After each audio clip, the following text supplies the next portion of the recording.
예, 이제 여러분들은 정말 네트워크 마케팅의 새로운 역사를 써나가는 애터미라는 회사를 만나셨고, 그 애터미의 지금 진면목을 하나씩 소개받고 계십니다. 저희 애터미가 역사를 새로 쓰겠다고 하는 것은 지금까지 50년, 더 길게는 약 70년의 네트워크 마케팅 역사가 뭔가 잘못된 부분들이 있다 하는 겁니다. 그 역사가 잘못됐기 때문에 지금 사회적인 인식이 좋지 않다 하는 거예요. 그래서 이 네트워크 업계를 욕하고 다단계 업계를 욕하고 있는 그 사람들을 원망할 것이 아니고 정말 우리가 새롭게 해나가야 된다 하는 겁니다. 그래서 애텀이라는 회사는 기존의 네트워크 마케팅 회사들, 그것이 합법적이든 불법적이든 그런 회사들하고 경쟁하지 않겠다. 그런 회사들하고 경쟁하는 것만 가지고는 의미가 없다. 그래서 저희는 정말 일반 사람들이 수당 안 받아도 그냥 필요한 물건 사러 가는 할인 매장이나 TV 홈쇼핑이나 인터넷 쇼핑몰하고 정말 품질과 가격 면에서 당당하게 경쟁을 해서 정말 우리가 더 싸게 파는 그런 업종이 되겠다. 그러면서도 우리가 수당을 덤으로 줘야 그것이 진정으로 덤으로 주는 수당이지, 가격 올려가지고 그걸 가지고 다시 수당이라고 풀어주고 있으면은 그게 무슨 의미가 있겠느냐 하는 거예요. 그래서 누군가를 희생시켜 가면서 이렇게 하고 있는 그런 돈을 버는 것, 그런 것은 의미가 없다 하는 거예요. 그렇기 때문에 아직 사회적 인식이 썩 좋아지지 않고 있는데, 애터미가 처음으로 이제 정말 일반 유통보다도 더 싸게 파는 회사로 자리매김을 하고 있고, 그리고 정말 기업 전반적인 면에서 합법적이면서도 도덕적인 그런 경영. 그래서 정말 우리 납품업체에 대금 지불하는 것도 정말 단 하루도 미루지 않고 즉각적으로 현금 지불을 하는, 그래서 일반 업체들보다도 훨씬 더 도덕적인 그런 경영을 하고, 그리고 세금을 내는 데 있어서도 저희 직원들한테 제가 부탁하는 게 있어요. 털어도 먼지 안 나는 회사가 되어야 된다. 털어서 먼지 안 나는 놈 없다고 그러는데, 세상에 다 먼지가 나도 애터미만은 털어도 먼지가 안 나는 그런 회사를 반드시 만들어야 된다고 제가 주문을 하고 있습니다. 그래서 이제는 정말 존경받는 그런 업종으로 자리매김을 해야 되겠고, 그 선봉에 애터미가 앞장을 서겠다는 거예요. 그러면은 정말 그렇게 해서 잘 되는 모습을 반드시 보여준다고 하면은 다른 업체들도 저희의 뒤를 따르리라고 생각을 하고, 그리고 이 네트워크 마케팅의 역사는 새롭게 쓰여지리라고 생각을 합니다. 앞으로도 우리의 자세를 흐트리지 않고 더욱 정진을 해야 되겠다고 생각을 하고 있고, 여러분들은 이제 그런 회사를 만나셨습니다. 그리고 앞으로 이제 이 네트워크 마케팅 업종은 정말 진정으로 존경받는 업종으로, 그것이 5년이 걸릴지 10년이 걸릴지 20년이 걸릴지는 모르지만은 반드시 우리 살아있는 동안에 정말 존경받는 업종으로 만들어 놔야 되겠다는 다짐을 여러분과 함께 하고 싶습니다. 여러분 다 같이 다짐하십니까? 네, 감사합니다. 이제 여러분들이 이 애터미를 만나셨다고 해서 가만히 있는데도 성공이 보장된 것은 아닙니다. 저희 애터미가 정말 이 서민의 삶에서 상류층으로 올라갈 수 있는 신분의 수직 상승이 가능한, 어떻게 보면 이 시대의 유일한 사다리라고 얘기들을 합니다. 실제로 우리 앞에는 그거를 증명할 만한 일들이 지금 여기 벌어지고 있고, 이 우리 성공하신 리더분들이 거기에 대한 확실한 답입니다. 그래서 앞으로 더 많은 성공자들, 정말 서민에서 가난한 뱅이에서 정말 가장 역할도 제대로 못해서 가정이 뿌리채 흔들렸던 그런 상태에서 이제는 사회적으로 봤을 때 상류층으로 올라가고, 또 이제 주변으로부터 존경받는 그런 이제 사회적 지도자로서의 역할을 할 수 있는, 정말 신분이 수직 상승하는 그런 이제 유일한 사다리를 애터미가 제공을 하는 겁니다. 그러면은 애터미가 그 사다리를 제공을 하지만은 결국 그 사다리를 올라가야 되는 것은 여러분 개인, 여러분 각자가 올라가셔야 된다 하는 거예요. 세상에는 누구도 저 위에까지 그냥 올려주는 경우는 없습니다. 그래서 여러분들이 어떤 마음가짐으로 이 사다리를 올라갈 것인가 하는 거예요. 이 사다리는 매우 쉽게 되어 있습니다. 정말 누구나 다 올라갈 수 있도록 이렇게 만들어 놨어요. 그 사다리라는 것은 한 계단만 올라가면은 그 다음 계단도 올라갈 수 있고 그 다음 계단도 올라갈 수 있고 그 다음 계단도 올라갈 수가 있어요. 한 번에 로얄 마스터까지 올라갈 수 있는 사람은 아무도 없습니다. 또 자기 힘으로만 로얄 마스터까지 올라갈 수 있는 사람도 아무도 없어요. 그렇지만은 여러분들이 판매사까지만 간다고 하면은 여러분 밑에 있는 사람 중에서도 나도 판매사를 할 수 있겠다 하는 사람은 나오게 되어 있다 하는 거예요.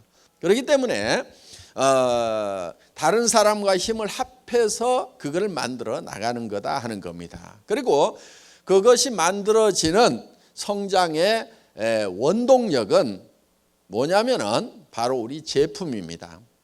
우리 제품은 생필품이에요. 생필품이라는 것은 싸고 좋으면 반드시 팔리게 되어 있어요. 단 하루만 없어도 삶의 질이 뚝 떨어집니다. 돈이 없어도 써야 되는 것이고 경기가 나빠도 써야 되는 거고 심지어는 빚쟁이에게 쫓겨 도망 다닐 때도 써야 되는 거예요. 빚쟁이에게 쫓겨 도망 다니더라도 이는 닦고 다닐 거 아니에요. 온 나라가 파산이 되더라도 머리들은 감습니다. 머리는 어떻게든 돈을 구해서라도 머리는 감고 다녀요. 그리고 도리어 경기가 나빠지면 화장품은 더 팔립니다. 왜 그러겠어요? 남편들이 실업률이 높아지면 여성분들이 버려야 되기 때문에 맨낯으로 못 나가니까 한 세트씩 구비해서 찍어 바르고 나가느라고 경기가 나빠지면 화장품 매출은 뜨게 돼 있어요. 그래서 생필품이라는 것은 경기를 타지 않아요. 그리고 이것은 우리가 팔아내서 푸시아웃을 하는 것이 아니고 소비자가 풀이하는 거예요. 땡겨서 사는 거예요. 떨어지면은 그 다음날 까지는 무조건 사야 되는 거란 말이에요. 그렇기 때문에 가격이 싸고 품질만 좋다고 하면은 그 경쟁력만 확보를 하면은 이거는 무조건 팔려나가게 돼 있는 거예요. 그렇기 때문에 우리가 그거를 성장 동력으로 하는 거예요. 그거는 마치 생명력만큼이나 끈질기고 강렬한 그런 성장력을 가지고 있는 것 하는 거예요. 단 그것이 값싸고 좋기만 하면은 게임은 끝나버리는 거예요. 그래서 여러분들이 이 회사가 정말 세계적인 회사가 될 거다, 잘 될 거다, 안 될 거다 하는 것을 뭘 가지고 판단하냐면은 정말 세계적인 상품하고 비교했을 때 정말 싸고 좋기만 하냐, 그것만 딱 비교해 보면은 거기서 답 다 얻을 수 있어요. 세계 최대 회사가 될 수가 있어요. 왜 제가 세계적인 회사가 된다고 확신을 했냐면은 그 중에 상당 부분이 전달에 사갔던 사람들이 자발적인 재구매를 하더라 이거예요. 네트워크 마케팅 회사에서 유지 조건이 없는데 자발적인 재구매가 일어난다고 그러면요, 이거는 핵폭탄과 같은 거예요. 핵폭탄. 엄청난 폭발력을 가지고 있는 거예요. 그래서 저는 그때 게임 끝났다. 6,200만 원 파는 회사가 세계 최대의 이 유통회사가 될 거라는 확신을 저는 딱 갖는 거예요. 3개월은 초조했어요. 3개월은 정말 이 자발적인 리피트 오다가 나올 것이냐 안 나올 것이냐, 몇 프로가 나올 것이냐 봤는데 거의 100% 게임 끝났다. 이렇게 생각을 한 거예요. 지금 커져나가고 있는 겁니다. 그 연장선상에서 커져나가고 있는 거예요. 자, 여러분들이 이제 이 애텀이라는 사다리를 만났고 그 사다리에 한 단계만 올라가면은 틀림없이 그 밑에서도 또 밀고 올라오는 사람이 있어요. 그러면 양쪽에 두 명의 판매사가 생기면은 나는 밀려서 다이아몬드가 되고, 그리고 그 판매사가 되면은 그분들도 다이아몬드가 되려고 할 거 아니에요. 그러면은 또 나는 밀려서 샤론 노즈가 되고, 그럼 이제 1,000만 원대 올라가는 거예요. 쉬워요. 너무 어렵게 생각하니까 못하는 거예요. 고민하지 마세요. 고민할 만큼 그런 어려운 일들이 아니에요. 고민해가지고 고민할 만큼 어려운 일이라고 하면은 이 중에서 3분의 1은 못 올라올 분들이에요. 그러니까 고민 하나도 안 하는 푼수들이 여기 이제 자, 그러면은 우리가 이제 이 애텀이라는 도구를 만났으면은 우리가 이제 어떻게 성공할 것인가? 그럼 많은 사람들이 성공을 못 하는데 왜 성공을 못 하는가 하는 거예요. 카네기라는 사람이 보니까 자기는 가난한 집의 아이로 태어나서 부자가 됐죠. 그리고 카네기 재단도 만들고 늙어서 이제 생각을 해보는 거예요. 내가 가난한 집의 아이로 태어났는데 다시 가난한 집의 아이로 태어난다고 하면 다시 성공을 할 수가 있을까? 생각해 보니까 자기는 100% 성공할 수가 있겠더라 이게. 10번을 가난한 집의 아이로 태어나더라도 10번 다 100% 자기는 성공할 수가 있겠더라 이게. 그런데 많은 사람들은 성공을 못하고 있다. 왜 성공을 못할까? 그 이유는 성공의 법칙을 몰라서 그런다. 그래서 이 성공의 법칙이라는 걸 이제 알려줘야 되겠다고 생각을 합니다. 자, 많은 사람들이 0세에서부터 시작을 해서 30세까지 공부를 합니다. 준비를 하죠. 30세에서 60세까지는 대개 일을 합니다. 일을 건성건성합니까? 열심히들 합니까? 다들 잘 살아보겠다고 열심히들 해요. 그리고 이제 한 90세까지 삽니다. 이게 노후예요. 그런데 30년이나 준비를 하고 30년이나 일을 했는데 결과를 보니까 1%만 성공자가 됐더라. 즉 부자가 됐더라 하는 거예요. 4%의 사람은 겨우 경제 문제를 해결을 했더라. 그러니까 다른 사람한테 손 벌리고 살지는 않을 정도는 됐다. 부자는 아니지만은. 그리고 15%의 사람은 타계를 했더라. 세상을 떠났어요. 잘못 살았죠. 10%의 사람은 일도 없고 일은 있는데 돈이 없어가지고 하루벌이 일을 하고 있더라. 나머지 70%의 사람은 일도 없고 돈도 없는 상태에서 노후를 맞이하게 되더라 하는 거예요.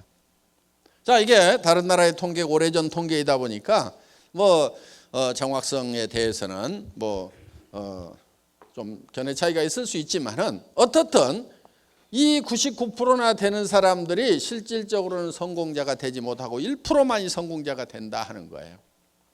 우리가 주변에서 봐도 그런 느낌은 대략적으로 드실 겁니다. 그러면은 이 1%의 사람들은 어떻게 해서 성공을 했고 왜 이렇게 많은 사람들이 실패자가 되는가 하는 거예요. 그래서 카네기라는 사람이 보니까 이거는 성공의 법칙을 몰라서 그렇다. 성공의 법칙만 안다고 하면은 100명이면 100명이 다 성공자가 될 수가 있는데 정말 이 성공의 법칙이라는 걸 몰라서 그렇다. 이 성공의 법칙이라는 걸 알려줘야 되겠다. 그래서 이 성공의 법칙이라는 것을 정리를 하게 되는데 그런데 이 성공의 법칙이라는 것은 누가 아무렇게나 만든다고 해서 법칙이 되는 것이 아니다 하는 거예요. 그래서 이거를 스티븐 코비는 정북향의 원리다 이렇게 표현을 했습니다. 그러니까 북쪽이라는 것은 정해져 있다. 그러니까 성공의 법칙이라는 것도 정해져 있다 이거예요. 자, 손가락 한번 들어보세요. 손가락.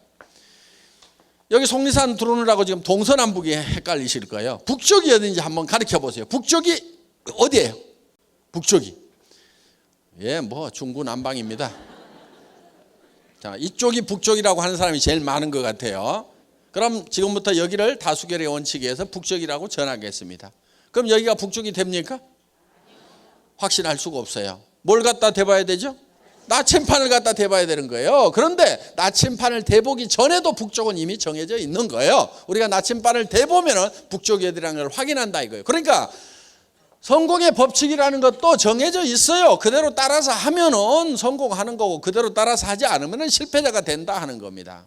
이거는 누가 아무렇게나 만드는 것이 아니고 마치 자연 법칙과 같이 이미 정해져 있는 거다. 자연 법칙도 정해져 있죠. 해는 동쪽에서 떠서 서쪽으로 지고 물은 높은 곳에서 낮은 곳으로 흐르고 한반도에는 사시사철 봄, 여름, 가을, 겨울이라는 사계절이 있다 이거예요. 그래서 봄이 지나면 여름이 반드시 오게 되어 있다 하는 겁니다. 이게 자연 법칙이에요. 그래서 이 법칙을 어겨가면서 예를 들면 농사를 짓는다든가 이렇게 해가지고는 절대로 성공할 수가 없다. 그래서 이런 것을 농장의 법칙이라고도 얘기를 합니다. 농장의 법칙. 자, 농장의 법칙이라고 하는 것은 반드시 자연 법칙에 맞춰가지고 농사를 지어야만 되는 거다 하는 거예요.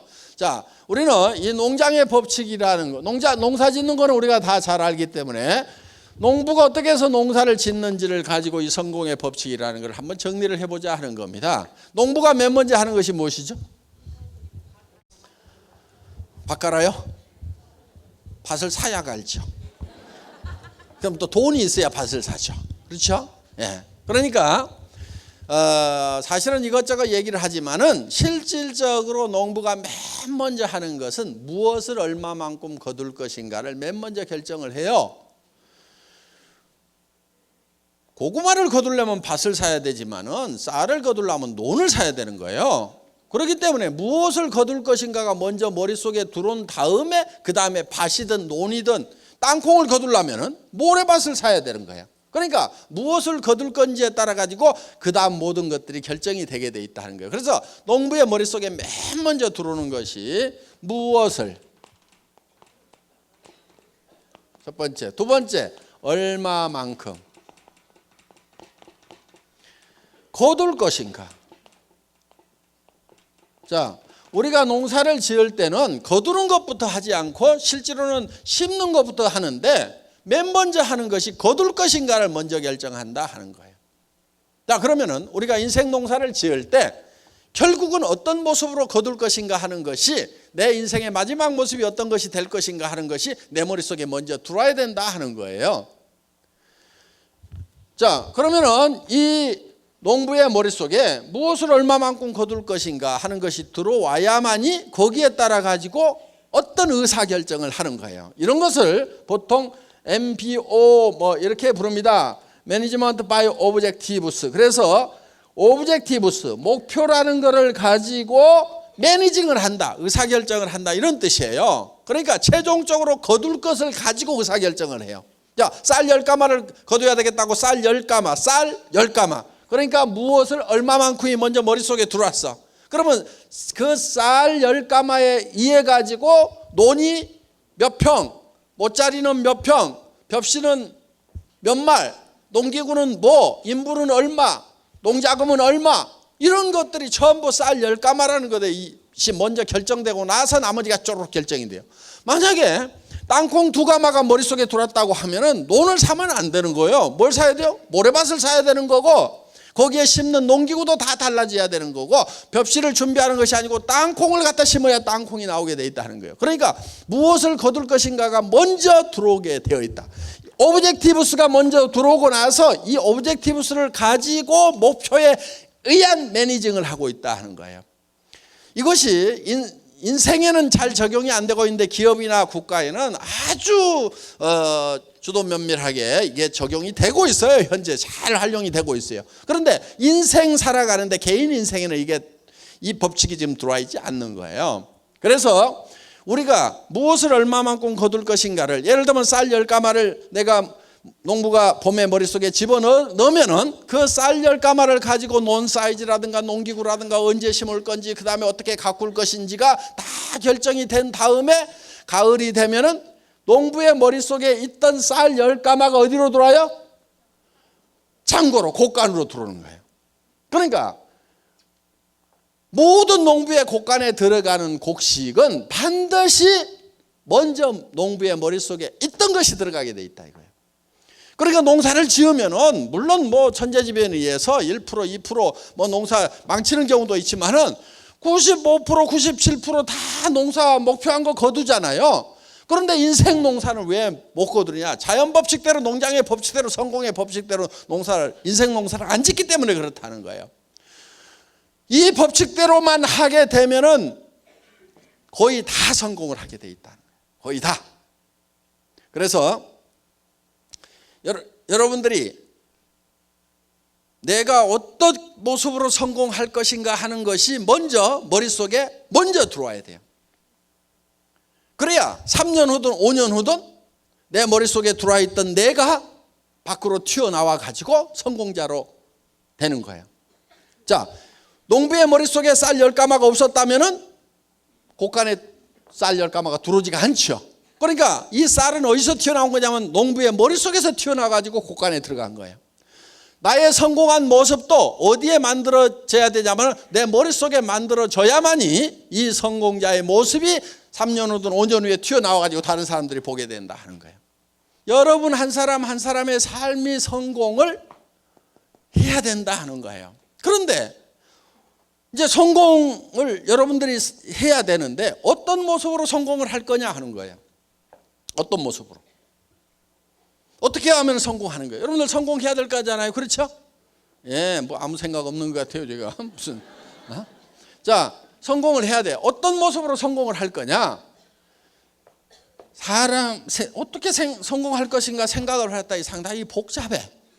그 복잡한 이유가 있어요. 사람이 좀 복잡하게 만들어졌어. 사람은요, 뭐가 있냐면은 6이라는 게 있어요. 6. 요 6 있죠, 6. 예. 그 다음에 영이라는 게 있어요. 영, 스피릿. 그 다음에 혼이라는 게 있어요. 소울. 그 다음에 주변 환경. 이렇게 둘러싸여 있어요. 그런데 이 각각이 요구하는 바가 달라요. 그래서 복잡한 거예요. 그런데 이 복잡하지만 이거를 다 만족을 시켜야 돼. 자 이렇게 6이 있어요. 6. 그런데 이 6이 요구하는 바가 있고 우리가 0이 있는데 0이 영에게 필요한 게 있고 혼이 있는데 혼에게 필요한 게 있어요. 자, 6이라는 것은 건강해야 되겠죠? 오래 살아야 돼. 장수를 해야 돼. 그리고 풍요롭게 살아야 돼요. 의식주를 해결함으로 말미암아서 안전하게 살고 싶은 욕구를 가지고 있다 하는 거예요. 자, 그래서 한마디로 얘기하면 잘 살아야 돼요. 우리의 영은 혼하고는 달라요. 그리고 이 영이라는 것은 짐승하고 사람이 구별이 되는 거예요. 무슨 원숭이가 변해갖고 사람이 됐다고 하는 말도 안 되는 소리를 하고 있는데 원숭이가 변해갖고 사람이 되지 않습니다. 그러면 원숭이를 개처럼 끌고 다니면 안 되죠. 그렇죠? 조상님인데 잘 모셔야지. 그런 싸가지 없는 그 후손들이 어디가 있어요? 조상이라고 그러면서 개처럼 끌고 다녀. 원숭이는 절대 우리의 조상이 아니에요. 왜냐하면은 그는 처음부터 창조될 때부터 원숭이로 창조가 된 거예요. 자, 그래서 이 동물하고 사람을 구별하는 기준이 뭐냐면 동물은 영이 없어요. 혼은 있어요. 혼. 이 영이라는 것은 우리가 잘 구별이 안 되는데 양심 같은 거예요. 양심. 그리고 이 영은 시간에 관한 개념이에요. 시간에 관한 개념. 이 영은 시간을 인지를 할 수가 있어요. 동물은 시간을 인지를 하지를 못해요. 사람은 이제 내가 죽으면은 얼마 후에 인생이 끝나는구나. 그러면서 과거도 돌이켜보고 그럼 앞으로 미래는 어떻게 될까 이런저런 생각을 하죠. 시간을 초월해서 과거로 미래로 왔다 갔다 하는 이런 영적인 능력을 가지고 있어요. 그런데 걔가 나이 먹어서 늙으니까 내 견생이 끝나가는구나. 내가 죽으면 어떻게 될까? 요거 고민하고 있는 걔 보셨어요? 없어요. 왜? 걔는 영이라는 것이 없기 때문에 이 시간에 관한 개념 자체가 없어요. 그리고 이거는 창조주로부터 사랑을 받고 사랑하고 싶은 욕구를 가지고 있는 거예요. 동물은 이런 게 없어요. 동물 중에 기도하거나 제사 지내는 개 보셨어요? 아주 영리하게 가르쳐 놨더니 조상이 죽었다고 제사 지내는 개 없어요. 그런데 사람은 아무리 미개하더라도 조상에 대해서도 생각하고 신에 대해서 항상 생각을 해요.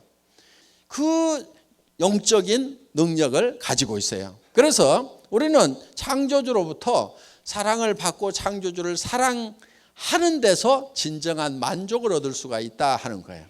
자, 그리고 이 혼이라는 것은 동물도 가지고 있어요. 자, 감정이 여기에 해당됩니다. 감정. 희노애락. 걔도 밥 먹을 때 걷어차면 노하시죠? 예. 그 다음에 뭐 주면은 또 꼬리 살랑살랑 흔들고 힐하게 빠지시죠? 예. 희노애락 감정이 있어요. 그리고 걔도 그걸 가르칠 수 있어요. 야, A짬으로 와, B짬으로 와. 이런 거 하면 되잖아요. 그렇죠? 그리고 기억력도 있어요. 그래서 주인도 알아보고 자기 집도 다 찾아오는 게 이 혼의 활동이 있기 때문에 그러는 거예요. 그래서 이거는 이 평온한 감정을 가지고 살아가고 싶은 그런 욕구를 가지고 있고, 그 다음에 우리는 배우고 싶은 욕구를 가지고 있어요. 그 다음에 우리는 주변 환경에 대해서 공헌하고 싶은 욕구를 우리는 가지고 있어요. 왜 우리는 주변 환경에 대해서 공헌하고 싶은 욕구를 가지고 있냐면은 이 자연 환경과 사회적 환경에 대해서 우리는 반드시 이로움을 끼치고 어떤 좋은 영향을 미치고 싶은 그런 욕구를 가지고 있다 하는 거예요. 그런데 남을 위해서나 또 이런 어떤 환경을 위해서 아무런 이로운 일을 하지 않고 죽게 되면은 죽을 때 나는 참 쓸모없는 사람이었구나. 나는 나만 위해서 살았지 뭔가 이로운 것을 해본 적이 없구나. 이것이 하나의 회한이 될 수가 있다는 거예요. 그러니까 그런 것도 해야 되는 거예요. 자, 이런 네 가지가 우리의 이제 그 요소인데, 자, 우리는 이 육이라는 것은 실제로 우리의 본질이라기보다는 우리의 영과 혼이 우리의 본질이에요. 더 깊이 얘기하면 영이 우리의 본질인 거예요. 그래서 이 사람은, 이 영은 시간의 개념이 있어요. 그래서 영원을 사모하는 마음을 주셨도다 그랬거든요. forever, 영원. 사람은 영원을 사모해요. 그러니까 이 육이라는 것은 우리 영과 혼이 살고 있는 집이에요. 집. 보세요. 초가지붕이죠. 여기 창문이 뚫려 있죠. 지금 창밖으로 내다보고 계시는 거예요. 여기 봉창 하나 뚫어가지고 길가에 지나가는 소리 들리라고 이제 구멍 하나 뚫어놨죠. 여기 환기창 있죠. 그래서 맑은 공기 들어가고 나쁜 공기 밖으로 다 나오죠. 안에 덕트도 있어요. 여기 식당들 있죠. 집집마다. 그래서 이제 대충 들어오면 안에서 다시 재조리를 해가지고 이제 이렇게 넘깁니다. 자, 여기 음악실도 있어요. 그 다음에 이 집은 항상 36.5도로 항상 온도가 따뜻하게 유지가 돼요. 여기 보일러실 펌프가 하나 있어가지고 온수를 계속 돌리잖아요. 가끔 온수를 빼고 나면은 부르르 떨어요. 왜냐하면은 온도 떨어졌다고 온도 올리라고 온도 자동 컨트롤러가 작동해서 운동을 해서 온도를 올리는 거예요. 집집마다 화장실도 있죠. 이 손이 집을 관리하는 관리인이에요. 이 집 관리인이 여러 가지 일들을 합니다. 이게 이제 사는 집인데 우리의 본질은 이 안에 살고 있는 영과 혼이에요. 자, 우리가 이렇게 육이 있고 영이 있고 혼이 있고 이 환경으로 둘러싸여 있어요. 이게 사람이에요. 그런데 이 네 가지를 골고루 다 만족시키는 그런 삶의 목표, 그렇게 만족하는 삶의 목표, 그렇게 만족하면서 살아가는 내 모습이 내 머릿속에 먼저 그려져야 3년이나 5년 후에 밖으로 튀어나온다는 거예요.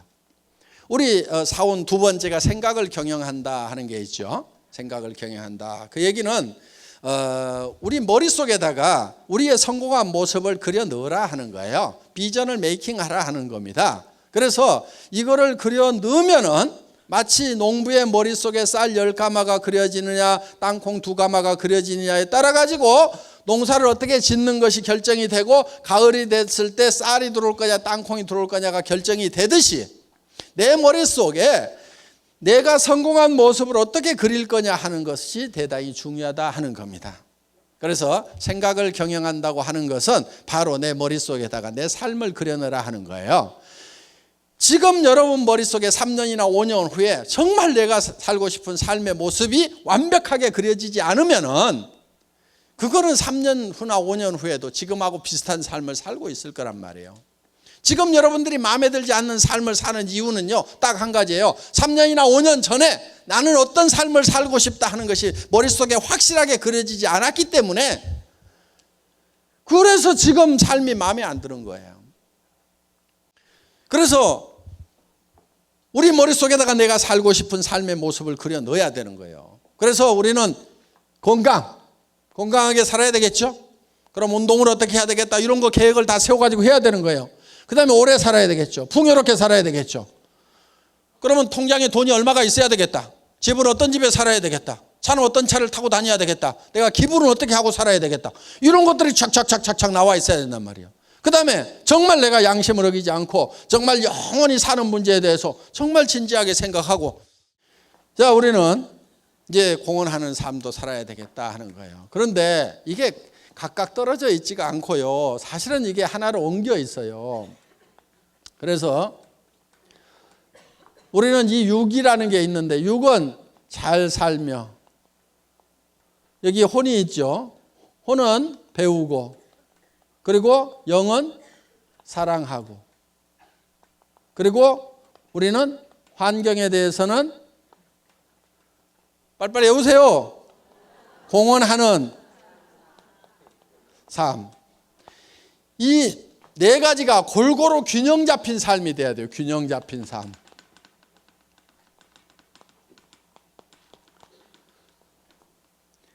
밸런스드 라이프가 돼야 되는데, 이 균형이 깨지게 되면은 최소율의 법칙이 가지고 다 좋은데 건강이 안 좋아. 그러면 그걸로 불행해지는 거예요.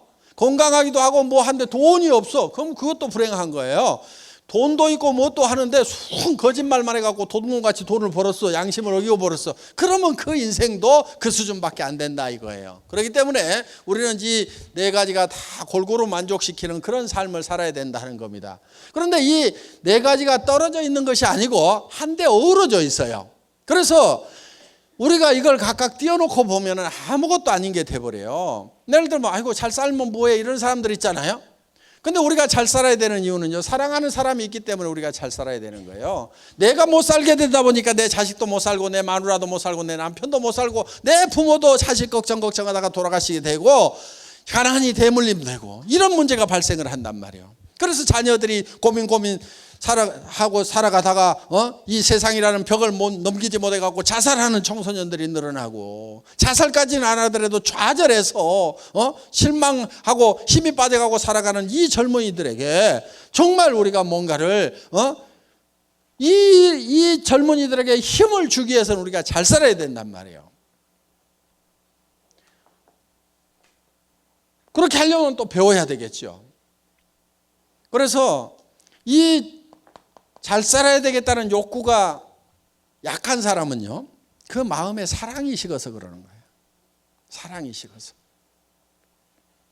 이 애텀이라는 도구, 학력도 필요 없고 미모도 필요 없고 나이도 안 따지고 자본도 필요 없고 경험도 필요 없고 기술도 필요 없고 정말 하겠다는 열망 하나만 가지고 누구나 다 성공하는 이런 사다리가 마련됐음에도 불구하고 그거를 열심히 오르지 않는 사람은 이유는 딱 한 가지예요. 그 마음에 사랑이 없는 거예요. 여러분들이 정말 내가 몸이 부서져도 좋다, 내가 어떤 희생을 치르더라도 정말 내 사랑하는 사람들을 위해서 잘 살 수 있는 길만 있다고 하면 나는 몸이 부서져라고 일을 하겠다고 그렇게 마음의 준비가 되셨냐 하는 거예요. 그렇게 마음의 준비들이 되셨어요? 목소리들이 좋고. 준비가 되셨어요? 예. 정말 우리는 사랑하는 사람이 있기 때문이라도 잘 살아야 돼요. 제가요, 정말 저희 집사람을 사랑해서 결혼했거든요. 1년을 쫓아다녔어요. 그래서 결혼을 했는데 제가 월급쟁이 17년 하다가 나와가지고 기업을 하나 했어요. 월급쟁이 노후대책이 안 되더라고. 그래가지고 인터넷 백화점을 차렸어요. 그런데 너무 일찍 차렸어. 1999년도에 인터넷 백화점을 차렸어. 한 10만여 종의 상품을 취급하는 종합백화점. 그걸 차린 거예요 그때. 그런데 아줌마 부대 손가락이 안 움직여. 그러다 보니까 한 3년 하다가 이제 쫄딱 망했어요. 그래가지고 이제 집도 날라가고 차도 날라가고 이제 완전히 50만 원짜리 월세방에 가가지고 이제 쫄쫄 굶고 살게 된 거예요. 그러다 보니까 막 간경화도 오고 당뇨도 심해지고 그래갖고 의사인 친구가 너 더 이상 일하지 말래. 그래가지고 일도 못하다 보니까 이제 갑자기 집사람이 나가가지고 어디 가서 돈 벌려고 그러니까 얼마 받겠어요?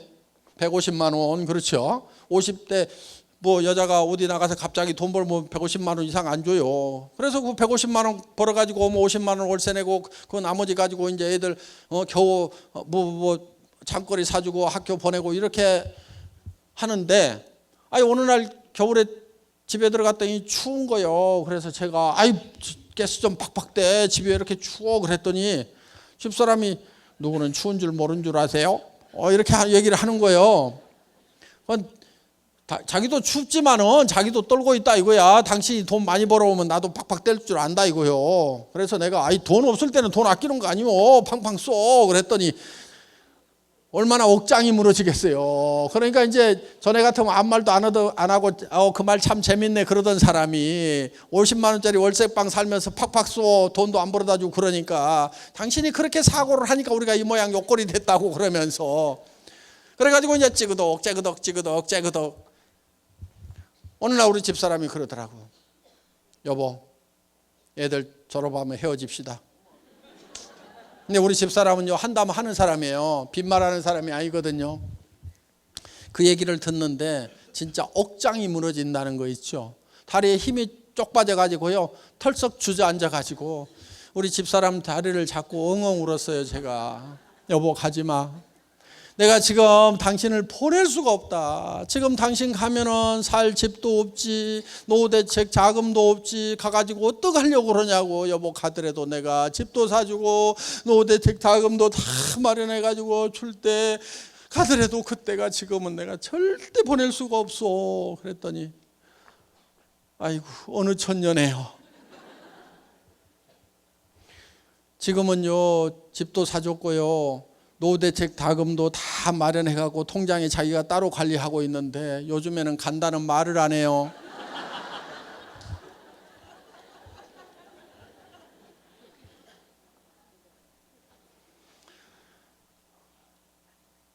지금은 집에 들어가면요 저희는 거의 붙어 있어요. 다리 주물러주고 발 주물러주고 어깨 주물러주고 여보 내가 주물러줄게. 아니야 내가 주물러줄게. 우리 아들들이 참 꼴을 못 보겠대요. 해도 너무한대요. 지금은 잘 살아요. 그래서 정말 우리가 사랑을 하기 위해서라도 반드시 잘 살아야 된다. 그러니까 진정한 열정이 어디서 나오냐면은 이 세 가지가 합해지는 데서 이게 진정한 열정이 나온단 말이에요. 열정이 없는 사람은 사랑이 식은 거예요. 정말 꺼져가는 사랑의 모닥불을 헤집어 가지고라도요 다시 그 불을 지펴야 돼요. 그러면 열정이 나와요. 내가 이 사랑하는 자녀들을 위해 가지고 반드시 내가 잘 살겠다. 우리 남편 평생 아침 일찍 나가지고 저녁 때 파김치가 되도록 가족을 위해서 희생했는데 여보 오늘부터는 아니면은 2년 후부터는 푹 쉬어. 누가 그러더라고. 자기가 제일 듣기 싫은 노래가 있대. 아빠 힘내세요. 우리가 있잖아요. 그 노래 듣기 싫. 지금 힘내가지고 죽글동 살동하고 있는데 뭘 힘을 더 내라고 그러냐고. 그런 노래 부르지 말고 노래를 바꿔요. 아빠 푹 쉬세요. 제가 다 할게요. 이렇게 좀 해주면 아빠들이 얼마나 좋아하냐고. 그 대신에 3년만 기다려요. 이렇게 오늘부터 빨래하고 청소하고 난 밖으로 나가서 뛰어야 되니까 여보 알았지? 이렇게 해가지고 와이사스 당신이 데려야 돼요 하면서 다 맡기는 거야. 또 와이사스 안 데려 입으면은 그 에쿠스 안 사줄 건데 와이사스만 다려도 에쿠스 나올 건데 어떡할까요? 내가 저 와이사스 다릴까요? 아니면 에쿠스 볼로 갈까요? 이렇게 하면 와이사스 금방 다려요. 자, 그래서 우리 머릿속에 정말 나의 삶이라는 한 편의 영화가 만들어져야 돼요. 그 영화가 만들어져서 정말 내가 어떤 삶을 살고 있는지. 그래서 건강하고 활기차고 이것이 머릿속에 그려져야 되는 거예요. 내가 어떤 차를 타는지, 친구들을 만나면 내가 어떤 도움을 주고 베풀고 있는지, 친척들은 다 내가 어떻게 챙기는지, 이런 것이 머릿속에 쫙 그려져 있어야 된단 말이에요. 정말 여러분들이 어떤 집에 사느냐, 어떤 차를 타고 다느냐, 해외여행은 어떻게 할 건지, 부모님을 어떻게 모실 건지, 이런 것이 머릿속에 쫙 들어와 있으면 이거를 정리를 축축축축 해가지고 한 편의 영화를 만드는 거예요. 영화를. 이 영화만 잘 만들면요 그건 이루어져요. 어떤 사람은 그래요. 그걸 진짜 그리기만 하면 이루어지냐고. 예, 진짜 확실하게 그리기만 하면요 반드시 이루어지게 돼 있어요. 그게 과학적으로도 다 증명이 돼 있어요. 왜냐하면 우리 몸은요 내가 상상하는 거하고 실제로 일어나는 일하고를 구별 못하는 특징이 있어요. 무슨 얘기냐면은 보세요. 여러분 집에다가 제가 새콤하고 달콤한 석류, 빨갛게 익은 석류를 한 움큼씩 넣어드리겠습니다. 여러분들이 어금니로 아자자작 씹으니까 새콤하고 달콤한 향기로운 석류 과즙이 입안 가득 퍼집니다. 자, 입안에서 무슨 일이 일어났어요? 침이 고이죠? 침 안 고이시는 분은요, 빨리 병원 가세요. 사람은 자기가 생각만 해도 실제로 석류를 먹는 거하고 우리 신체는 똑같이 반응을 해요. 그건 여러 가지로 과학적으로 다 증명이 되어 있어요. 그래서 그거를 자기 충족적 예언이라고 하는데, 자기가 충족할 만큼, 풀필이 될 만큼, 자기가 만족할 만큼 어떤 생각을 하게 되면은 몸이 거기에 맞도록 바뀌어버린다 하는 거예요. 또 쉬운 예를 하나 들어볼게요. 여러분 아침에 피곤하시죠? 일어날 때 몸이 천근만근 피곤하시다 하시는 분들, 제가 한 방에 싹 고치는 방법 가르쳐 줄게요. 물론 우리 해모임 드셔도 돼요. 그런데 해모임보다도 더 특효가 있어요. 여러분 주머니 속에 한 달에 3천만 원씩만 꼬박꼬박 들어오면은 어때요? 아침에 젖은 솜처럼 몸이 무거울까요? 아니면 깃털처럼 가벼울까요? 웬만한 잔병은요 다 낫고요, 면역력 기똥차게 올라가게 돼 있어요. 면역력 쫙 올라가. 웬만한 잔병은 다 없어져요. 한 달에 3천만 원씩만 들어오면은 다 없어지게 돼 있어. 그런데 실제로 통장에 들어오는 거나 들어온다고 내가 계획을 세워서 확신하고 믿는 거나 내 몸의 반응은 똑같이 나타난단 말이에요. 그러니까 다른 사람한테 이 사업을 하자고 권유를 할 때도, 우리 로얄 마스터들 보니까 막 3천만 원 들어온다지 5천만 원 들어온다지, 아이고 나도 그렇게 돈 들어오면 가가지고 막 엄청 힘있게 얘기를 해가지고 이것들 막 싹 끌어와 버릴 것 같은데, 그게 안 된단 말이에요. 그게 되는 방법이 하나 있어요. 미리 내가 3천만 원 5천만 원 버는 사람이 될 거라는 그거를 머릿속에 생생하게 그리고 그거를 확실하게 믿으면 되는 거예요. 믿음에 굳게 선다 하는 거죠. 믿음이라는 것은 보이지 않는 것을 믿는 거예요. 현재 내가 에쿠스를 타는 모습, 뭐 방 5개짜리 집에 사는 모습, 100평짜리 집에 사는 모습, 친구들에게 어려운 친구들 도와주는 모습, 형제간들 도와주는 모습, 자녀들 교육 마음대로 시키는 모습, 이런 모습들이 아직 이루어지지 않았지만은 내 머릿속에 있지만은 내 발이 어디에 있어야 되냐면은 아직 보이지 않는 거기에 서 있어야 된단 말이에요. 우리 사원 3번째가 믿음에 굳게 선다잖아요. 거기에 서 있어야 되는 거예요. 그러면은 이 현실이 점점 끌어올려지게 돼 있어요. 그래서 꿈이 일을 하는 거예요. 꿈이 일을 하는 거예요. 꿈으로 하여금 일을 하도록 시킨다 이거예요. 근데 꿈이 없으니까 일이 안 되는 일이 없는 거예요. 그래서 여러분들이 꿈을 만들어내야 되는 거예요. 비전을 만들어야 되는 거예요. 그거는 망상하고 다른 거예요. 그렇게 확실하게 된다는 것을 믿으면 신념이 되는 거예요. 신념이라는 것은 생각을 믿는다는 거잖아요. 생각을. 그래서 신념 있는 사람이다 하는 것은 그렇게 될 거다 하는 것을 믿는 것이 신념 있는 사람이에요. 신념은요 기적을 이루는 거예요. 저는 이 회사가 세계적인 네트워크 마케팅 회사가 되고 국내 1위 하는 네트워크 마케팅 회사가 될 거라는 것을 확실하게 믿었어요. 확실하게 믿었기 때문에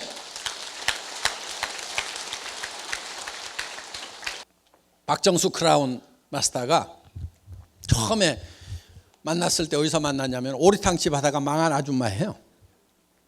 그래서 그 오리탕집에 17명이 모여 있는데 거기에서 애터미라는 회사에 첫 세미나가 있었어요. 그 17명을 모아놓고 제가 여기에서 익산에서 제일 큰 아파트에 들어가는 사람이 나올 거다. 익산에서 세금을 제일 많이 내는 사람이 여기서 나올 거다. 이 애터미라는 회사는 세계적인 회사가 될 거다. 글로벌 회사가 될 거다. 그렇게 얘기를 했어요. 그리고 크라운 마스터가 되면은 에쿠스를 주겠다고 얘기를 했어요. 3억 원을 주겠다고 얘기를 했어요. 그런데 그때 제가 타고 간 자동차는 얼마짜리였냐면 280만 원짜리 중고 카니발이었어요. 그 중고 카니발을 돌돌돌돌 타고 가가지고 에쿠스를 주겠다고 얘기를 하는 거예요. 그런데 제 머릿속에는 에쿠스가 확실하게 그려져 있었어요. 제 머릿속에 있던 그 에쿠스가 지금 튀어나와가지고 지금 박정수 크라운 마스터가 타고 다닌단 말이에요. 저 에쿠스가 어디서 나왔어요? 제 머릿속에서 나왔고 저는 이 생각을, 이 에쿠스라는 생각을 믿었던 거예요. 반드시 저렇게 된다는 신념을 가지고 있었던 거예요. 그러니까 저 에쿠스가 어디서 튀어나왔냐면 안 보이는 데서 튀어나왔단 말이에요. 박한글이 머릿속에서 튀어나왔고 제 머릿속에 그리는 것을 박정수 로얄 크라운 마스터의 머릿속에다 집어넣으니까 그 에쿠스가 지금 에쿠스 속으로 들어가기 전에 그 에쿠스가 몇 년 전에 박정수 크라운 마스터 머릿속에도 들어온 거예요. 그러니까 이제 에쿠스 타고 다니잖아요. 에쿠스역 끌고 왔죠? 예, 저기 세워져 있더라고.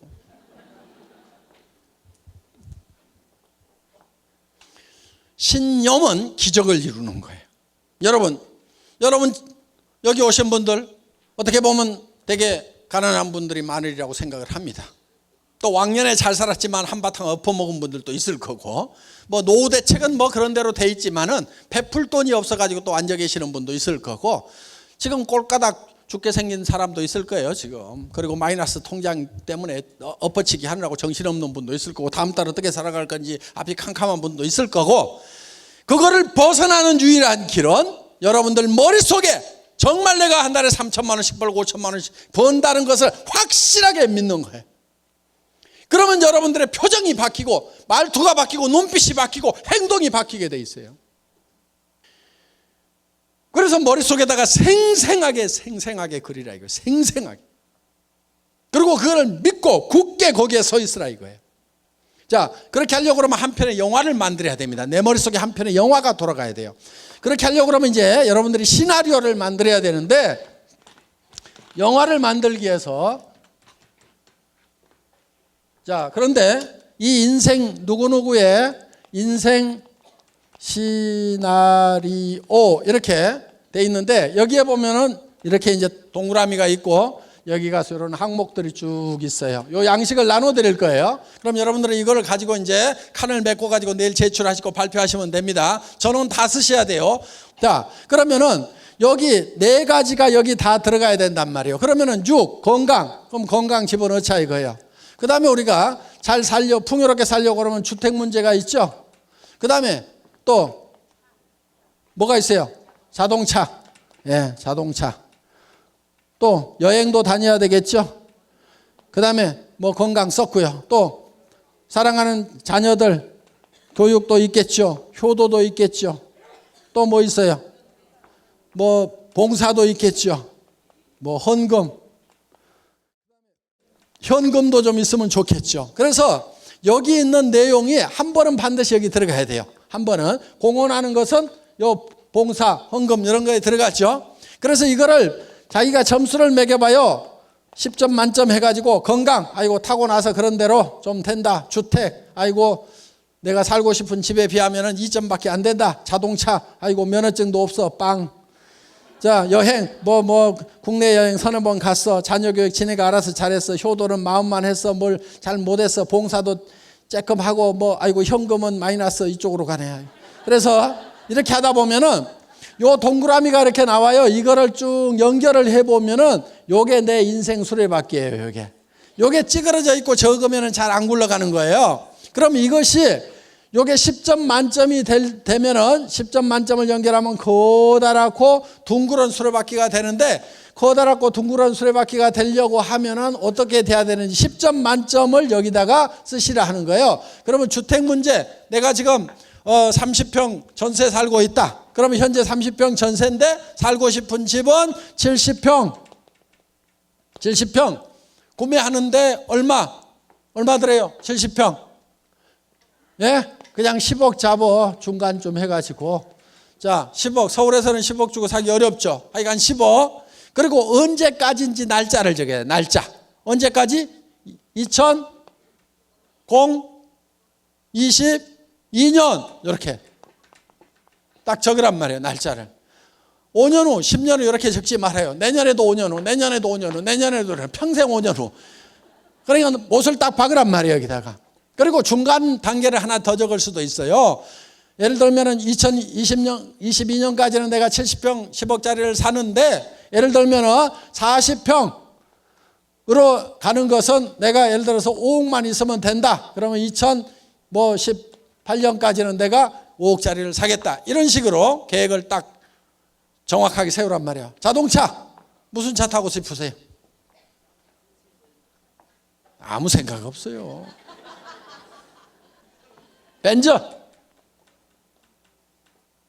모르면은 가가지고 견적 딱 받아보세요. 그리고 사진 갖다가 집에다 붙여놓으세요. 자, 여행. 뭐 누구하고 함께 하겠다. 그래서 이거를 적을 때 세 가지 요령이 있어요. 첫째, 명료하게 적어라. 명료하게, 구체적으로. 명료하게 적으라는 건 구체적으로 적으라 이거예요. 차는 색깔까지도 다 적고 집은 방이 몇 개인지 무슨 동 주소까지도 다 쓰면 더 좋아요. 두 번째, 기한을 적으라 이거예요. 기한. 세 번째, 금액을 적으라 이거예요. 돈이 얼마가 들어가야 되는지를 알아야 사든지 말든지 할 거 아니에요.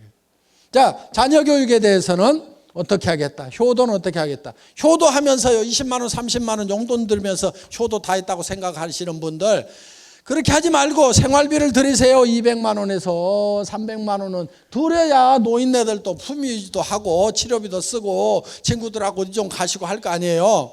그래서 이 정도는 좀 드려야 되겠다는 생각을 하시란 말이에요. 헌금, 내가 기부 어떻게 하겠다. 여러분, 현금도 좀 있으면 좋아요. 그렇죠? 남편 모르는 현금, 내 마음대로 쓸 수 있는 이런 게 좋잖아요. 그런데 이런 것도 한 5억 정도 딱 가지고 있으면 얼마나 좋냐고요. 그렇죠? 그래서 내가 친구가 어려우면 딱 좀 집어줄 수도 있고, 조카 결혼식에도 뭐 내 마음대로 좀 보낼 수도 있고, 또 형제간들 어려우면 뭐 할 수도 있고, 조카가 좋은 대학 갔다 그러면 또 아이고 기분 좋아서 또 돈 1,000만 원 줄 수도 있고, 좀 이렇게 내 마음대로 쓸 수 있는, 그러니까 각자 주머니를 좀 찰 필요 있어. 우리 부부도 그래요. 우리 부부도 각자 주머니를 차. 그래가지고 공동으로 쓰는 돈도 있지만은 서로 간섭 안 하기, 알았지? 그래가지고 뭐 얼마 썼다며 간섭 안 하기로 해놓고 알았어 그러면서 이렇게 해가지고 좀 쓰는 돈이 좀 이게 몇 천이든 몇 억이든 좀 있으면은 얼마나 신간이 편하냐 이거예요. 그렇죠? 아등바등 안 하고. 자, 그래서 현금. 그러면은 이게 머릿속에 확실하게 있어야 된다 하는 거예요. 그래서 정말 이렇게 견적을 내보면은요, 최소한 3천만 원에서 5천만 원 정도가 매월 있어야만 이게 이루어져요. 그런데 사람들은 뭐를 지금 바라고 있냐면은 300에서 700만 벌었으면 소원이 없겠다고 이러고들 있어요. 300에서 700 벌어서 부자 돼요? 그게 성공한 인생이에요? 성공을 못해요. 저도 월급쟁이 해봤지만 답 없어요. 300에서 700 버는 사람들이요, 사실은 제일 힘들게 돈 벌어요. 그리고 돈은요, 많이 벌수록 힘들다고 생각을 하는 바보들이 세상에 많아요. 아니요, 거의 모든 사람들이 다 그렇게 생각을 해요. 그런데 돈이라는 것은 많이 번다고 더 힘든 게 아니에요. 도리어 반대일 수도 있어요. 돈은요, 적게 버는 사람들이 훨씬 더 힘들게 벌어요. 100만 원, 200만 원 버는 사람하고 1000만 원, 2000만 원 버는 사람하고 한 달에 1억, 2억 버는 사람하고 누가 제일 힘들게 일하고 있을 것 같아요? 100만 원, 200만 원 버는 사람이 제일 힘들게 일해요. 300에서 700 버는 사람들이요, 박 터지게 일하고 있어요. 지금 보면은. 그것도 머리 좋은 놈들이 모이는 자리가 300에서 700짜리거든요. 여러분, 그런 돈 벌려고 하지 마세요. 무지무지하게 힘들어요. 그 돈은 3천에서 7천 벌겠다고 생각하는 놈은 별로 없으니까요. 그런 일들이 별로 경쟁이 없어요. 그리고 수입에 맞춰 가지고 지출을 하라고 그러죠. 그래서 수입이 지출보다는 크거나 같아야 된다. 그래야 파산이 안 한다고 그러잖아요. 수입에 맞춰 갖고 지출하는 사람은 다 가난뱅이에요. 보면 저축해 가지고 부자 된다는 사람 그렇지 않아요. 그 거꾸로예요. 수입에 맞춰 갖고 지출을 하지 말고요, 지출을 먼저 정하세요. 이렇게. 그래서 이렇게 견적을 내보니까 나는 3천이 필요하다, 5천이 필요하다. 그러면은 거기에 맞는 일거리를 찾으면 되는 거예요. 여기서는 찾을 필요가 없어요. 애터미가 그런 일거리니까 바로 나오는 거예요. 다른 성공 그 학을 강의하는 데 가면은 먼저 이 지출을 정해놓고 그 다음에 일거리를 찾으라고 얘기를 해요. 여기는 그런 일거리 애터미 자체가 제공을 하기 때문에 여러분들 고생 안 하셔도 되는 겁니다. 그래서 지출에 맞춰가지고 수입을 결정하면 되는 거예요. 그래서 정말 내가 한 달에 3천만 원 버는 사람, 5천만 원을 버는 사람이 되겠다는 거에 대해서, 또 그렇게 살아가는 삶에 대해서 확실하게 믿으면은 내 삶의 자세가 변하는 거예요. 그러면서 그것이 이루어지는 거예요. 이것이 성공의 법칙이에요.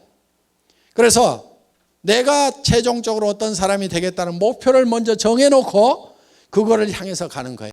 성공한 모든 사람들, 최소한 카네기가 시켜서 나폴레옹 힐이 조사했던 500명의 성공자들은 똑같은 방법이었어요.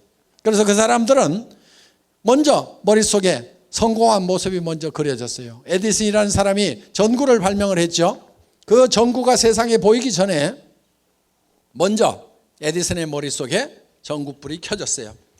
그래서 수천 번인지 수만 번인지 모르지만은 계속 그 실험을 해서 결국은 에디슨의 머릿속에 켜졌던 전구가 지금 밖으로 나와 있는 거예요.